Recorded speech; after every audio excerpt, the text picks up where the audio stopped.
विजय असो. बोधिसत्व परमपूज्य डॉक्टर बाबासाहेब आंबेडकरांचा विजय असो.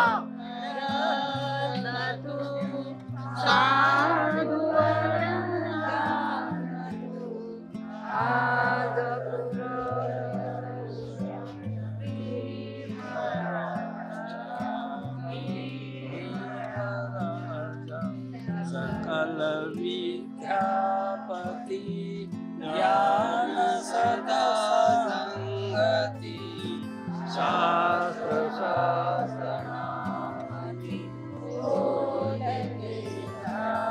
बोधि देता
इतिपिसो भगवान् अरहं सम्मा सम्बुद्धो विद्याचरण संपन्नो सुगतो लोकविदो अनुत्तरो पुरीसदम्म सारथि सत्था देव मनुसान.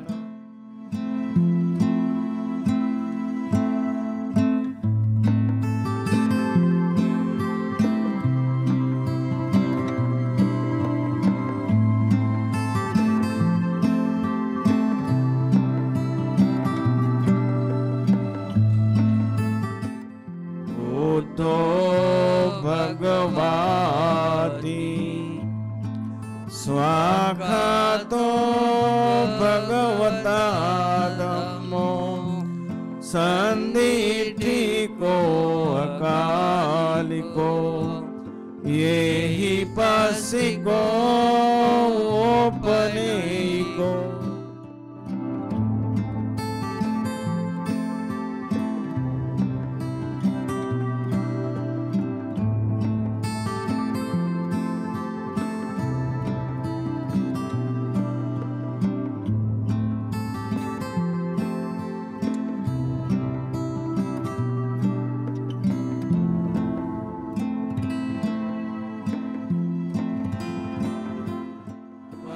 चतं वेदितव्यो वियोहिति.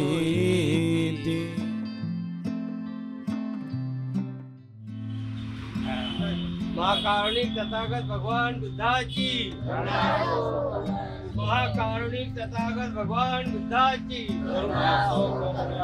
महाकारुणिक तथागत भगवान बुद्धाची बोधिसत्व परमपूज्य डॉक्टर बाबासाहेब आंबेडकरांचा विजय असो. विजय असो. बोधिसत्व परमपूज्य डॉक्टर बाबासाहेब आंबेडकरांचा विजय असो. विजय असो. बोधिसत्व परमपूज्य डॉक्टर बाबासाहेब आंबेडकरांचा विजय असो. विजय असो. सुपटिपन्नो भगवतो सावक संघो उजुपटिपन्नो भगवतो सावक संघो.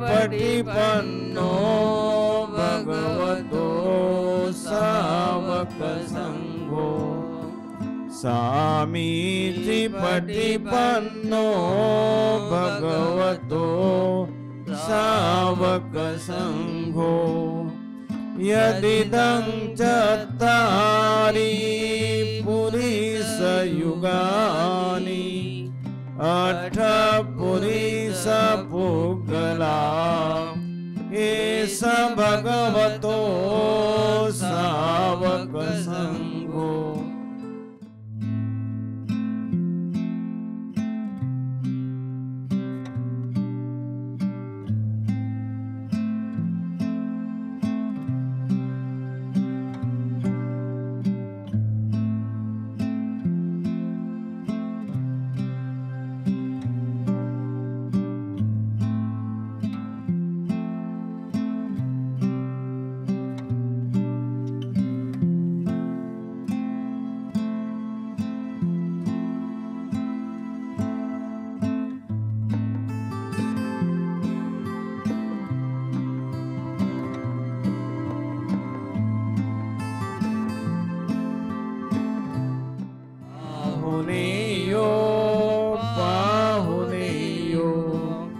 दक्षिणेयो अंजलि करनियो अनुत्तरं पुण्यं कीर्तं लोकसाति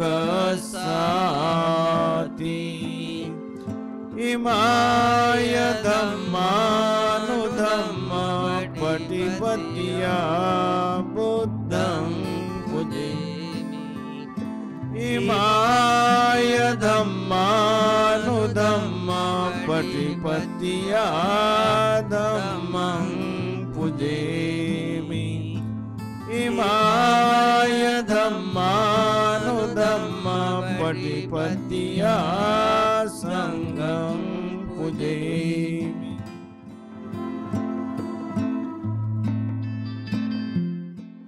जाति जरा मरणं महापरिमुञ्चसामि इमिना पुण्यकम्मेन मामे बाल समागम। कल्पतरु बुद्ध विहार में वर्षावास समापन का कार्यक्रम है और वर्षावास समापन यानी कि कार्तिक पूर्णिमा को उन्होंने समापन रखा, यानी आषाढ़ से आश्विन पूर्णिमा तक और आश्विन पूर्णिमा से लेकर कार्तिक पूर्णिमा तक जो 3 मास का वर्षावास होता है और ये 1 मास संगदान का होता है। तो आज बुद्ध काल की परंपरा है, आज सारे जगत में कार्तिक पूर्णिमा के दिन संपन्न होता है, यानी वर्षावास संपन्न होता है। आज यहाँ पर उपासक उपासिका आप देख रहे हैं या भिक्षु संघ आप यहाँ पर देख रहा है, ये लोग जानते हैं कि वर्षावास समापन होने के बाद भिक्षु संघ चारों दिशा में विचरण करेगा, भगवान बुद्ध के वाणी का उपदेश करेगा, धम्मदेशना करेगा, मार्गदर्शन करेगा और निकल जाएगा। यानी चरत भिक्खवे चारिकं चारिका करते हुए चारों ओर निकल जाएगा। तो जाने के पहले भिक्षु उपासक उपासिकाएं संग दान कर लेते हैं, चिवर दान कर लेते हैं, भोजन दान कर लेते हैं और उनका अंतिमा नक्ति दानी पूजा होती कि अब तुम्हारी कब मुलाकात होगी और कब मुलाकात होता पता नहीं। ये जो जीवन है, जो ये सांसें जो चल रही है, ये कब समाप्त होगी, लेकिन उसके पहले हम लोग शील सदाचार का सुंदर जीवन जीते हुए, हम संकल्प करते हुए हम सुखी जीवन की राह पकड़कर चलेंगे। तो मेरी मंगल कामना है कि आप सभी भी सुखी जीवन की राह पकड़कर चले। सद्धम्म का जो जीवन होता है वो अपने कायिक वाचिक मानसिक जीवन में उतारते हुए चले और हम मिले ना मिले लेकिन सद्धम्म हमेशा प्रबल होता है, बलशाली होता है, कल्याणकारी होता है। तो आप सभी को सुख और शांति और मंगलमय जीवन दे, यही मेरी मंगल मैत्री करता हूँ। नमो तस्स भगवतो अरहतो सम्मा सम्बुद्धस्स।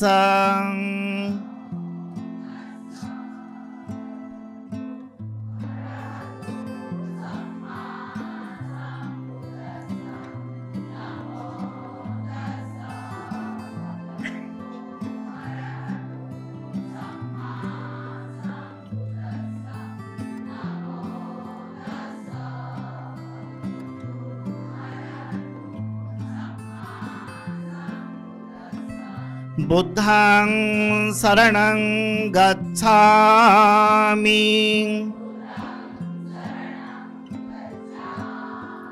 धम्मं शरणं गच्छामि संघं शरणं गच्छामि द्वितीयंपि बुद्धं शरणं गच्छामि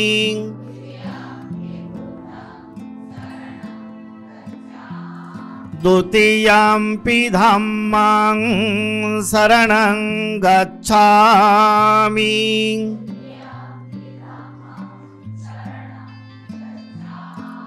द्वितीयंपि संघं शरणं गच्छामि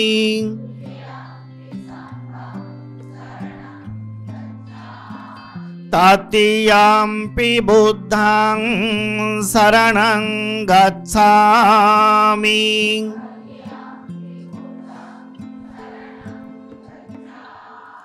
तृतीयंपि धम्मं शरणं गच्छामि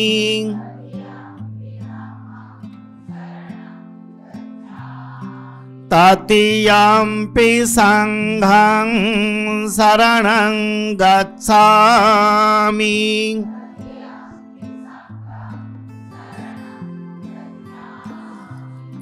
शरणागमनं निठितं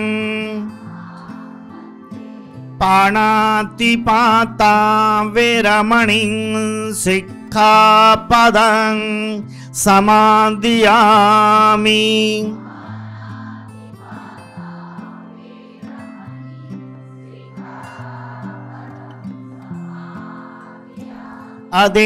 अदिन्नादाना वेरमणिं सिक्खापदं समादयामि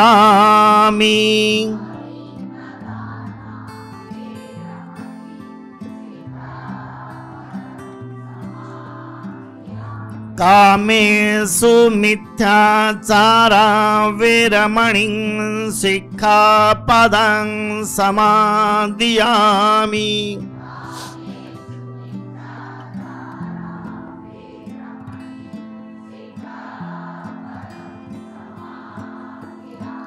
मुसावादा वेरमणिं सिक्खापदं समादयामि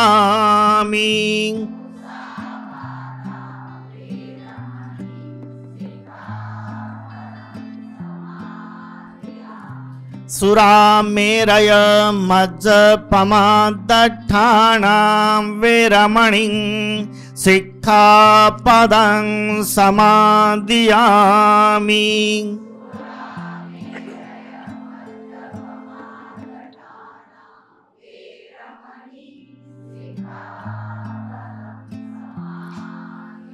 इमानि पंचशीलानि शीलेनं सुगतिं यन्ति शीलेनं भोगसम्पदा शीलेनं निभृतिं यन्ति तस्मात् शीलं विशुद्धये।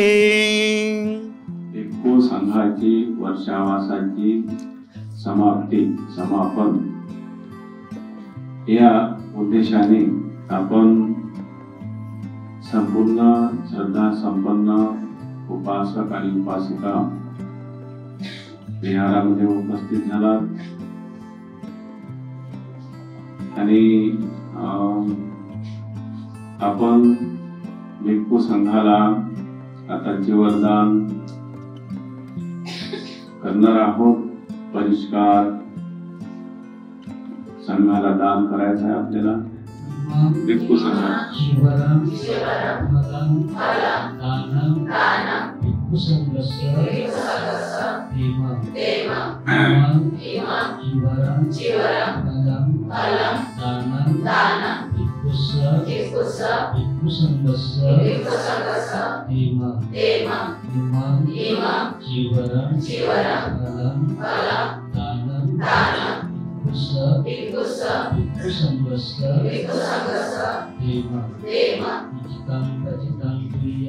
तमेव समिज्जतु सर्वे पुरेन्तु चित्तसंकप्पा चन्दोपनरसो यथा कैवारोग्य संपत्ति सर्व संपत्ति देव ततो प्राण संपत्ति विनाते समिज्जतु। इस बिहार में आज मुझे ये ज्येष्ठ भिक्षु होने से दान मिला है।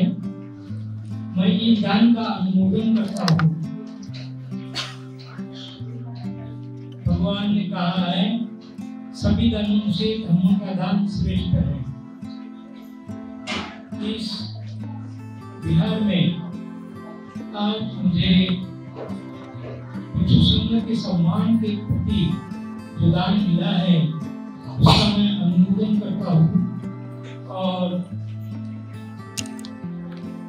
भगवान सम्यक संबुद्ध एक समय श्रावस्ती में थे। तो श्रावस्ती में सभी लोग आते थे धम्म सुनने के लिए शाम के समय। तो एक ऐसा व्यक्ति था जिसके पास केवल एक ही शाल थी और वो दोनों पति पत्नी एक ही शाल ओढ़ते थे। ठंडी के दिन थे। प्रवचन के लिए आज उसने निश्चय किया कि मैं भगवान का उपदेश सुनने के लिए जाऊंगा। भगवान का उपदेश सुनने गया। उपदेश तो भगवान का हो गया। सभी राजे रजवाड़े सभी लोग दानदाता भगवान को और भिक्षु संघ को दान देने के लिए आ गए। ये अपने जगह पे ही बैठा था तो इसने देखा कि सभी लोग दान दे रहे हैं। मैं एक ऐसा आदमी हूँ कि जो मैं दान नहीं दे रहा हूँ। क्यों ना मैं मेरे बदन पे जो शाल है वो मैं दान दूँ भिक्षु संघ को। ये उठा और शाल उसने एक ही शाल थी वो एक ही शाल भगवान बुद्ध को दान दिया। तो वहाँ राजा था, राजा बिंबिसार था। तो उसने अपने पंतप्रधान को बुलाया और बोला कि जाओ बाजार से 2 शाल लेके आओ। उसने 2 शाल लाकर उस गरीब आदमी को दान दिया। उसने वो 2 शाल भी भगवान बुद्ध को और भिक्षु संघ को और दान दे दिया। फिर राजा बोले जाओ बाजार से 4 शाल लेके आओ। 4 शाल लेकर आया और उसने वो 4 शाल भी भगवान को दान दिया। भिक्षु संघ को अपने पास एक भी नहीं रखा। फिर राजा ने बोले कि जाओ बाजार से 8 शाल लेके आओ। 8 शाल लेकर आए और उसने वो भी भिक्षु संघ को और भगवान बुद्ध को दान दिए। तो भगवान बुद्ध बोले तेरे लिए एक रथ और तेरे औरत के लिए एक रथ, दोनों के लिए 2 दे। भगवान बुद्ध ने जैसे उसने दान किया वैसे ही भगवान बुद्ध ने 2 शाल उनके लिए दान किया। ये दान की श्रद्धा है। इसमें क्या है? दान की श्रद्धा है। तो इस प्रकार उसने दान दिया। ये बिहार के लोगों ने जो दान दिया है उस दान का मैं स्वीकार करता हूँ और आप सभी के प्रति मंगल कामना करता हूँ। सभी का मंगल हो, सभी का जय मंगल हो।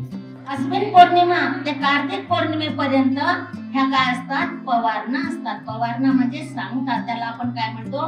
कार्यक्रमाचा आपण आपल्या ह्या नवीन भाषेतले सेलिब्रेशन म्हणतो। तर पवारणा आणि जिकडे तिकडे ह्या पवारणा सुरू आहे। हे पुण्यकर्म करण्याची आपल्याला संधी आलेली आहे। कोणामुळे आलेली आहे? भगवान बुद्धामुळे।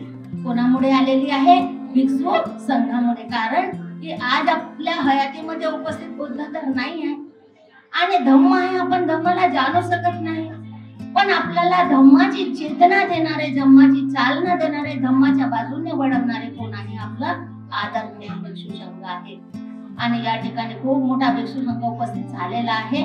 त्यांना सुद्धा माझं वंदन। कल्पतरू बुद्धविहार या ठिकाणी कठीण वरदानाचा प्रोग्राम या ठिकाणी आखला गेलेला आहे। आज या ठिकाणी भव्य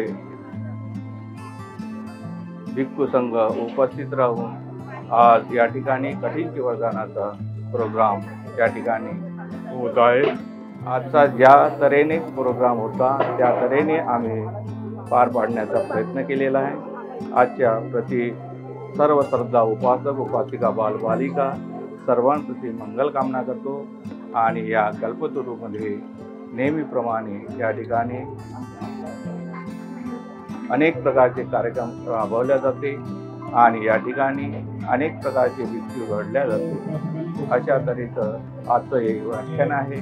कार्तिक पूर्णिमा के निमित्त कल्पतरू बुद्ध विहार में जो संगदान किया गया है और इतना बड़ा भिक्षु संघ यहाँ पर उपस्थित है।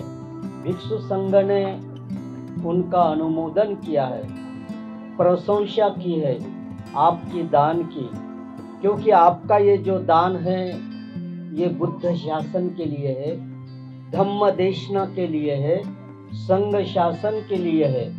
एतं बुद्धान शासनं, आपने जो भी दान दिया है, जो भी कुशल कर्म किया है, जो भी पुनित कर्म किया है, एतं बुद्धान शासनं, यही बुद्ध का शासन है, यही बुद्ध का उपदेश है, यही बुद्ध का एक रास्ता है। और ये रास्ता सरल सरल याव निब्बान पत्तिया, निष्कलंक निष्पाप जीवन की ओर ले जाने वाला जो मार्ग है, जो रास्ता है, उस रास्ते पर जो भिक्षु संघ भिक्षुणी संघ चलता है, उपासक उपासिकाएं अपने श्रद्धा मन से श्रद्धा भाव से उसी मार्ग पर चलते हैं कि हमें एतं बुद्धान शासनं, यही बुद्ध का शासन मिले और बुद्ध के शासन से हमें दुख मुक्ति का मार्ग मिले, भय विमुक्ति का मार्ग मिले, रोग विमुक्ति का मार्ग मिले, यानी सुखी जीवन की राह मिले। इसीलिए संगदान, भोजन दान, चीवर दान, जो भी कुशल कर्म है वो कुशल कर्म करते रहते हैं। लेकिन ये कुशल कर्म करते करते तथागत ने एक बात भी कहा है कि जब तक आदमी का मन कुशल चित्त से, कुशल मन से, कुशल कर्म से मन अगर भरता नहीं तो दान फलदायी नहीं होता है। इसीलिए मन से कुशलमय भावना रखते हुए, शील शुद्धि की भावना रखते हुए, विशुद्ध शुद्धि की मार्ग, विशुद्ध शुद्धि का भाव रखते हुए जब भी कोई दान देता है, फिर एक फल क्यों न हो या एक बूंद पानी भी क्यों न हो, अगर कई शुद्ध मन से अगर करता है तो ये कुशल चित्त का भाव, कुशल चित्त का दान ये बुद्ध शासन के लिए प्राप्त होता है, बुद्ध की देशना के लिए प्राप्त होता है। और वो बुद्ध की देशना जो चित्त चैतसिक रूप और निर्वाण धातु की ओर ले जाने वाली देशना, देशना उपदेश ये तो बहुत सारे होते हैं, लेकिन वो देशना चित्त चैतसिक रूप और निर्वाण की ओर ले जाने वाली, चित्त के धारा को बदलने वाली, बोधि ज्ञान को उपलब्ध कर देने वाली जो देशना होती है, वो देशना हमेशा प्रत्येक बुद्ध, बोधिसत्व, बुद्ध, सम्यक संबुद्ध के लाइन में खड़ी कर देती है। और इसीलिए संगदान बड़ा महान संगदान होता है। संग दिने महाफले होती, संग को देने से महान फल होता है। और ये अभी नहीं, ये वर्तमान काल में आपने जो दान दिया है, ये भूतकाल के लिए भी और भविष्य काल के जो लोग थे उनके लिए भी और वर्तमान काल के भी ये संगदान बड़ा महाफलदायी होता है। इसको कहा गया है कि एतं बुद्धान शासन, यही तो बुद्ध का शासन है। और कौन सा बुद्ध का शासन है? बुद्ध का शासन है अपने मन को परिशुद्ध करते हुए, जो कायिक वाचिक कुशल कर्म है उसका त्याग करते हुए, कुशल चित्त से, कुशल संपदा ये मेरी धन संपदा है, ये धन संपदा मुझे करना है, संभालना है, ये चित्त की चेतना जिसके मन में रहती है, यही तो पुण्य कर्म है। और यही पुण्य, यह कल्पतरु बुद्ध विहार से जुड़ी हुई सभी उपासक उपासिकाएं और जो जुड़ी नहीं है वो भी जुड़ जाएंगे। लेकिन नागपुर परिसर में, भारत में यही बुद्ध की शासन प्रणाली है। और ये बुद्ध के शासन प्रणाली को 14 अक्टूबर 1956 को बाबा साहब ने देखा अपने नजरों से कि बुद्धिज्म क्या है, एतं बुद्धान शासनं क्या है, और समझकर यही 14 अक्टूबर 1956 को बाबा साहब ने इसी नगरी में स्वयं और दूसरे को भी जो धम्म दीक्षा दी है। यही तो गुण थे, यही तो जीवन था, यही तो एक मार्ग था। और इस मार्ग पर आप लोग चले, ये मेरी मंगल मैत्री है, भिक्षु संघ की भी मैत्री है कि इसी मार्ग पर आप लोग सभी चले, अपना कल्याण साधे, औरों का कल्याण साधे। और जो दानमय पुण्य कर्म है करते वक्त मन में ये भाव रखे कि मेरे पहले जो भी उपासक उपासिका है, जो भी भिक्षु भिक्षुनियां है, उन्होंने तो यही मन में रखा होगा कि यही तो बुद्ध का शासन है। और इस बुद्ध शासन को समर्पित भाव से, समर्पण भाव से रहते हुए महान काम किया है। आज का जो पुण्य संपादन ये महान कार्य ही है। और मेरे ख्याल से आज पवारना का दिन है। पवारना के दिन में भिक्षु संघ को बुलाया है। पवारना का मतलब क्या होता है? कायेन वाचेन मन से सुतवा। तुम भी सुनो, मैं भी सुनता हूँ। यानी काया का परिशुद्ध जीवन जीना ये पवारना है, वाचा का परिशुद्ध जीवन जीना ये पवारना है, और मन से परिशुद्ध जीवन जीना ये पवारना होती है। और फिर भिक्षु अपने लिए भी करता है, औरों के लिए भी वही करता है। और फिर परिशुद्ध जीवन होकर बहुजन हिताय बहुजन सुखाय हत्ता हिताय देव मनुष्यानं देशस्य भिक्षवे आदि कल्याण। फिर 9 मास तक चारों ओर पंछी की तरह पंख फैलाकर अपने ज्ञान के चलते रहता है। बुद्ध की वाणी ये बुद्ध का शासन है, जन जन को बोलते रहता है, समझाते रहता है कि भाई इस मार्ग पर चलो, ये बुद्ध का शासन है।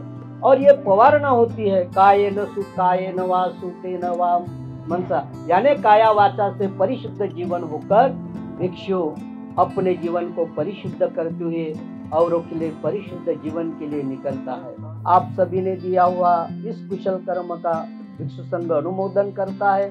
आप सभी जो बुद्ध शासन के लिए दिया है, धम्म देशना के लिए दिया है, और अभी तब तक करते रहना है, तब तक जीवन की सांसें चले। एवं भिक्षु संघस्य भोजनं परिक्षारं जीवरं फलं दानं देमं पूजेमि सर्व दुःख निस्सरणं निब्बानं सच्चीकरणथाय। एवं भिक्षु संघस्य भोजनं जीवरं परिष्कारं दानं देमं पूजेमि सर्व दुःख निस्सरणं निब्बानं सच्चीकरणथाय। एवं भिक्षु संघस्य भोजनं जीवरं दानं देमं पूजेमि यथा वारी वहापुरा परिपुरन्ति सागरं एवमेव इतो दिन्नं वेदानं उपकपति अनिच्चावत संखारा उपादय धम्मिनो उपजित्वा निरुद्धन्ति तेषां उपशमो सुखो कालकतानं अम्हाकं यातिनं पुण्यथाय। इमं साधु साधु। बाबासाहेबांनी आपल्याला धम्म दिला तेव्हापासून भारत देशामध्ये देखील आपण वर्षावास समापन जे पर्व आहे या माध्यमाने फार मोठ्या भव्य स्वरूपामध्ये संगदान करून आपल्यामध्ये पुण्यकर्म वाढवण्यासाठी, आपल्यामध्ये धम्माचं बल वाढवण्यासाठी या कार्यक्रमाचं आयोजन केलं जातं। 3 महिन्यापर्यंत आषाढ तो आश्विन पौर्णिमा या 3 महिन्यापर्यंत भिक्षु संघ भगवान बुद्धांनी उपदेशलेल्या धम्माचं पठन करणे, स्मरण करणे दैनंदिन जीवनामध्ये भगवान बुद्धाने ज्या परित देशनेला उच्चारण केलेला आहे त्या परित देशनेला प्रत्येक दिवशी भिक्षू संघ त्या परित्राणाला उच्चारण करणे आणि स्मरण करणे, संपर्कात येणारे समग्र उपासक उपासिका या माध्यमाने आपल्यामध्ये पुण्यकर्म वाढवण्यासाठी सहकार्य करीत असतात, धम्मदेशना श्रवण करीत असतात। अनेक उपासक आणि उपासिका देखील या वर्षवास पर्वावर भिक्षूंसारखं शील आपल्यामध्ये कुशल शुद्ध परिशुद्ध जेवढं आपल्याला शील सदाचारानं आचरण करता येईल त्याचा आपण प्रयत्न करीत असतो। आणि या 3 महिन्यापर्यंत जे आपण धम्म श्रवण करतो, जे पुण्य संपादन करीत असतो आणि या वर्षावास समापन पर्वावर आपण जो श्रवण केलेला धम्म असतो त्याला फलस्वरूप करण्याच्या माध्यमाने आपण धम्माचरण करून धम्माचं आचरण करून भिक्षू संघाच्या माध्यमाने जे आपण संघदान करीत असतो त्याला एक विशेष महत्त्व असतं।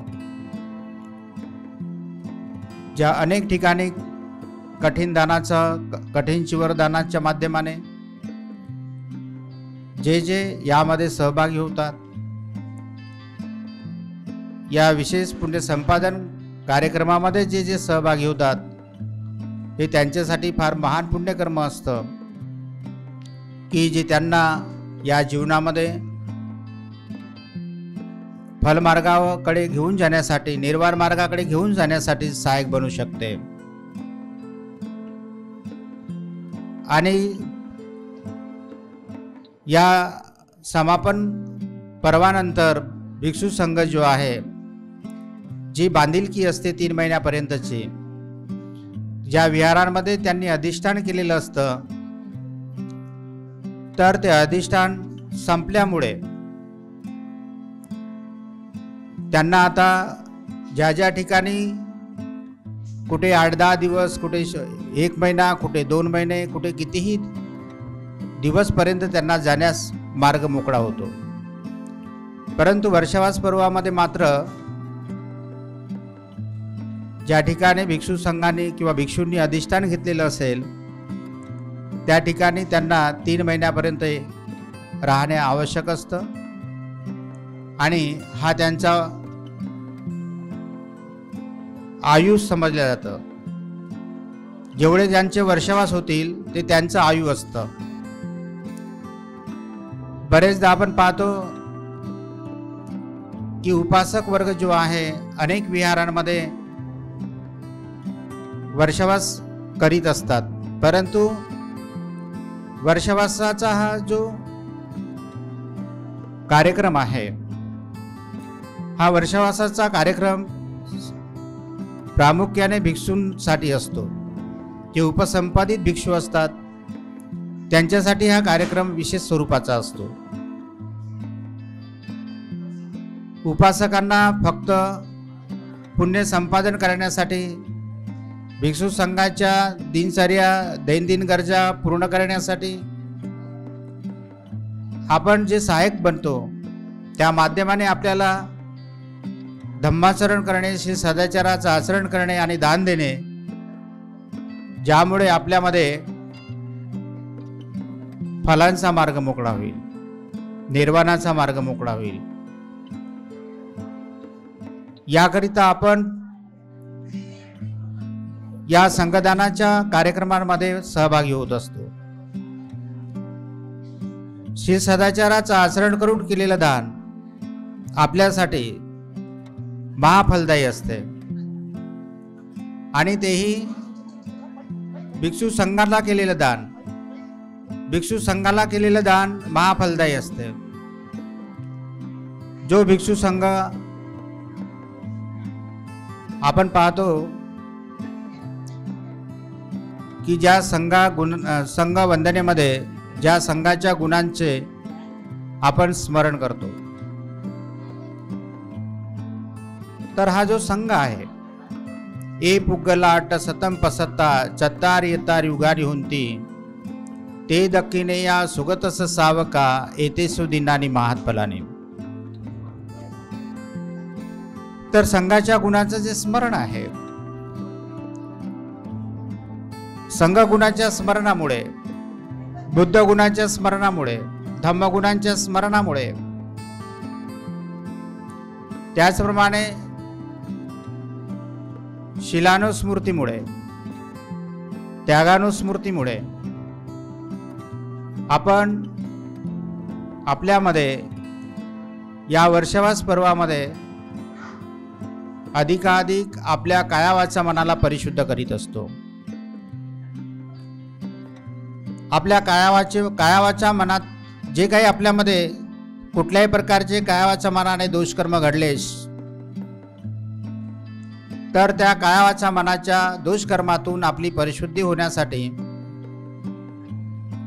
आणि संग्रहित जे काही दोषकर्म असतील की ज्या दोषकर्मांमुळे आपल्या भावी जीवनामध्ये काही आपल्याला आपत्ती विपत्ती निर्माण होणार असतील, तर त्यापासून आपली सुटका होईल.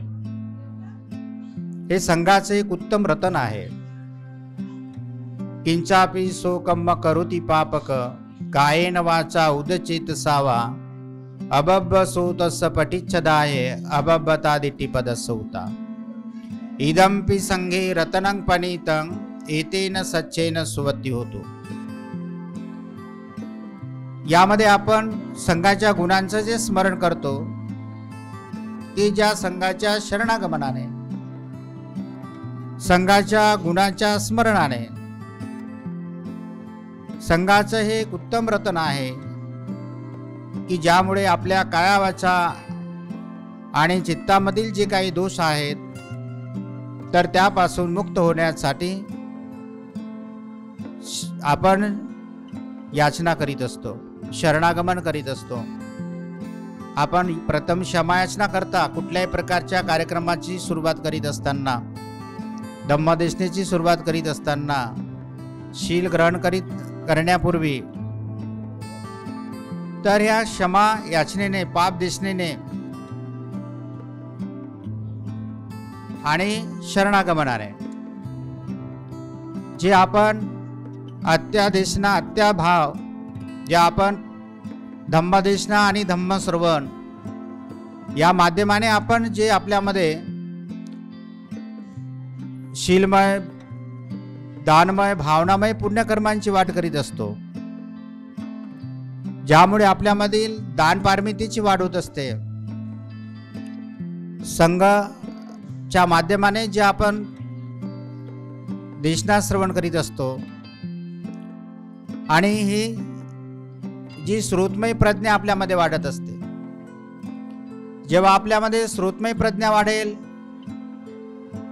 तेव्हा आपल्यामध्ये त्यावर भावना जेव्हा आपण करणार तेव्हा आपल्यामध्ये भावनामय प्रज्ञा वाढेल, चिंतनमय प्रज्ञा वाढेल आणि त्यामधून आपल्याला उजदृष्टी निर्माण होईल. जर आपल्याला उजदृष्टीची जर निर्माण झाली, जर आपल्याला उजदृष्टी जर सम्यक दृष्टी जर प्राप्त झाली, तर आपण धम्माचं कुशल आचरण करण्याचा जो मार्ग आहे तो आपल्याला सहज मिळेल. कुशल धम्माचं आचरण करण्याचा जर आपल्याला मार्ग मिळाला तर आपलं शील परिशुद्ध होत जाईल. आपलं शील जर परिशुद्ध होत जाईल तर विमुक्तीच्या मार्गासाठी, निर्वाणाच्या मार्गासाठी ज्या शील विशुद्धीची आवश्यकता आहे, ज्या चित्त विशुद्धीची आवश्यकता आहे, ज्या दृष्टी विशुद्धीची आवश्यकता आहे, तर आपल्यामधील शील विशुद्धी, चित्त विशुद्धी, दृष्टी विशुद्धी आणि क्रमशः पुढील ज्या 7 विशुद्धी सांगितलेल्या आहेत, या 7 विशुद्धी जेव्हा आपल्या परिपूर्ण होतात तेव्हा आपल्याला फलांचा मार्ग मिळत असतो. तेव्हा आपल्याला निर्वाणाच्या मार्गाकडे आपली वाटचाल झालेली असेल.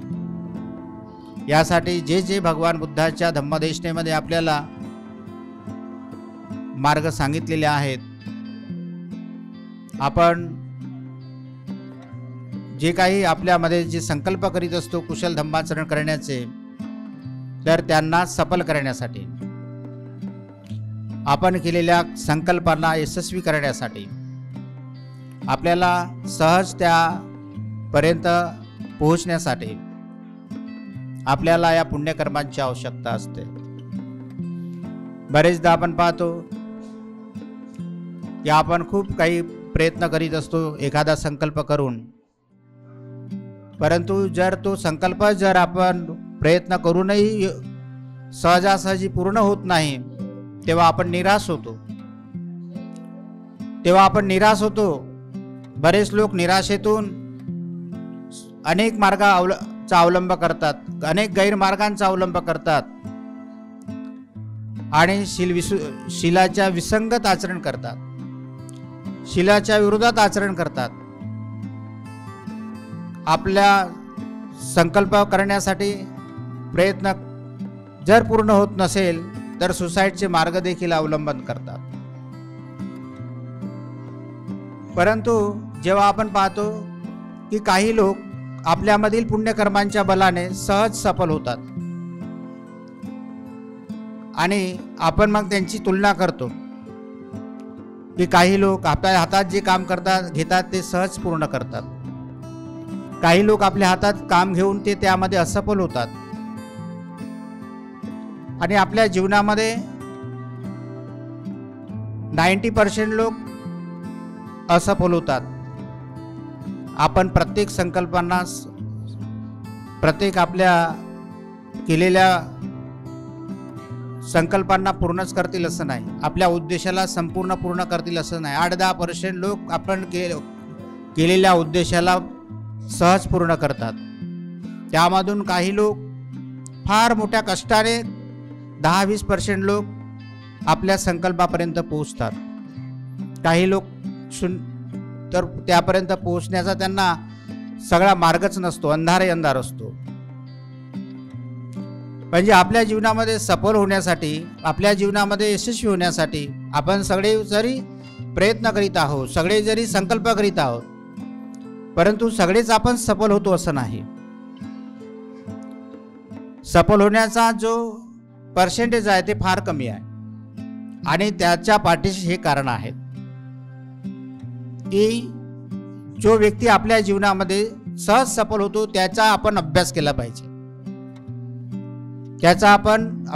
पाहिजे, की काही लोक सहज सफल का होतात. त्यांनी केलेल्या संकल्पामध्ये, त्यांनी जो उद्देश आपल्या मनामध्ये ठरवलेला आहे त्या उद्देशापर्यंत पोहोचण्यासाठी.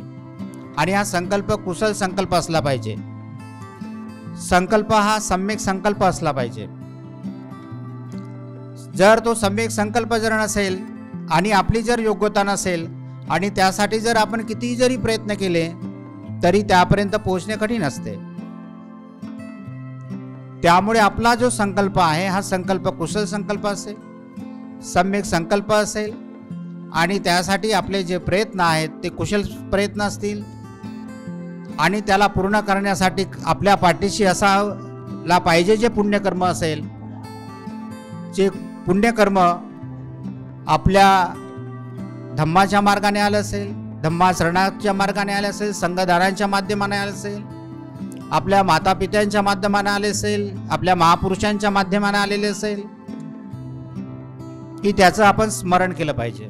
कल्पतरू बौद्धविहार, कौशल्यनगर, नागपूर या ठिकाणी 3 महिन्यापर्यंत वर्षवासाचं कार्यक्रम झालं. त्यामध्ये सतत रेग्युलर 8 भिक्षूचं या ठिकाणी अधिष्ठान होतं आणि त्यांनी 3 महिन्यामध्ये सकाळी 5:30 ते 7 आणि संध्याकाळी सुद्धा बुद्ध आणि त्याच्या धम्म यांचं वाचन करून आम्हाला खूप मोठं पुण्य कर्म करण्याची संधी प्राप्त करून दिली. त्याबाबत भिक्षू संघाचं मी सतशा वंदन करते. कल्पतरू बौद्ध विहार हे एक विशिष्ट विहार आहे आणि या विहारामध्ये जे काही सकाळी पहाटेपासनं जे काही बुद्ध धम्म संघ वंदना आणि मेडिटेशन आणि धम्मदेसना हे झालेलं आहे आणि त्यामध्ये सतत पूर्ण विहार भरून जवळपास 80 ते 100 पर्यंत उपासक उपासिकांनी सहभाग घेतलेला आहे आणि आता 3 महिने पूर्ण झाल्यानंतर आज या ठिकाणी वर्षवास समाप्तीचा कार्यक्रम पवारणा कार्यक्रमात या ठिकाणी खूप मोठ्या उल्हासामध्ये आपण साजरा करीत आहोत। यामध्ये जवळपास 67 आदरणीय भिक्षू आणि भिक्षुनी उपस्थित होत्या आणि संघदानाचा कार्यक्रम पार पाडलं आणि या ठिकाणी फार सुंदर कार्यक्रम पार पाडण्यात आलं। असंच पुण्यकर्म आम्हाला वारंवार मिळत राहो अशी मी भिक्षू संघाला सतसावंदन करते, विनंती करते। आमच्या कल्पतरू विहारामध्ये आज वर्षवास समापनाचा कार्यक्रम होता। या ठिकाणी भव्य दिव्य असा खूप मोठा कार्यक्रम असतो। त्याच निमित्ताने आज इथं आम्ही इतक्या साऱ्या भिक्षू लोकांना बोलवून ते आमच्याकडे येऊन शनी आमच्या कार्यक्रमाची शोभा वाढवली, त्याच्याबद्दल मी त्यांचे खूपच आभारी आहे। तसेच उपासिकांनी सुद्धा या कार्यक्रमाला खूप मोठी शोभा आणली आणि सर्वांनी सहकार्य केलं, याच्याबद्दल पण मी सर्व उपासिकांचं कौतुक करते आणि त्यांची पण मी आभारी आहे।